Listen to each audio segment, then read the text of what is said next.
2025 December 21ஆம் தேதி ஞாயிற்றுக்கிழமை.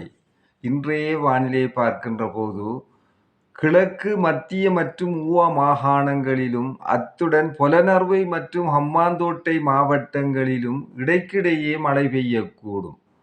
சப்ரகமுவ மாகாணத்தின் சில இடங்களிலும், அத்துடன் காலி, மாத்தறை மற்றும் களுத்துறை மாவட்டங்களின் சில இடங்களிலும் பிற்பகல் 2 மணிக்குப் பின்னர் மழை அல்லது இடியுடன் கூடிய மழை பெய்யக்கூடிய வாய்ப்பு காணப்படுகின்றது. மத்திய மலைப்பிராந்தியங்களின் கிழக்கு சரிவுகளிலும், வடக்கு, கிழக்கு, வடமத்திய, வடமேல் மாகாணங்களிலும், அத்துடன் திருகோணமலை, ஹம்பாந்தோட்டை மற்றும் மொனராகலை மாவட்டங்களிலும் மணித்தியாலத்துக்கு சுமார் 40 கிலோமீட்டர் வேகத்தில் அடிக்கடி ஓரளவு பலத்த காற்று வீசக்கூடும். மத்திய, சப்ரகமுவ மற்றும் மேல் மாகாணங்களின் சில இடங்களிலும், அத்துடன் காலி மற்றும் மாத்தறை மாவட்டங்களின் சில இடங்களிலும் அதிகாலை வேளையில் பனிமூட்டம் காணப்படும். பலத்த காற்றும் மின்னல் தாக்கங்களும் ஏற்படக்கூடிய சந்தர்ப்பங்களில் பொதுமக்கள் அவதானத்துடன் செயற்படுமாறு கேட்டுக்கொள்ளப்படுகின்றனர்.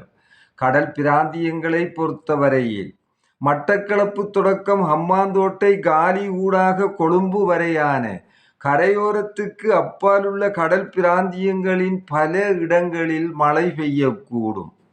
கடல் பிராந்தியங்களில் மணித்தியாலத்துக்கு 20 முதல் 30 கிலோமீட்டர் வேகத்தில் வடகிழக்கு திசையிலிருந்து காற்று வீசும்.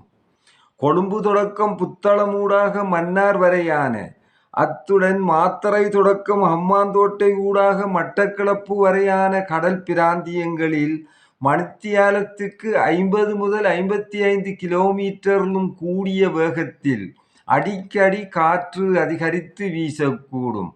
இவ்வாறான சந்தர்ப்பங்களில் இக்கடல் பிராந்தியங்கள் கொந்தளிப்பாக காணப்படும். நாட்டை சூழவுள்ள ஏனைய கடல் பிராந்தியங்கள் இடைக்கிடையே ஓரளவு கொந்தளிப்பாக காணப்படும்.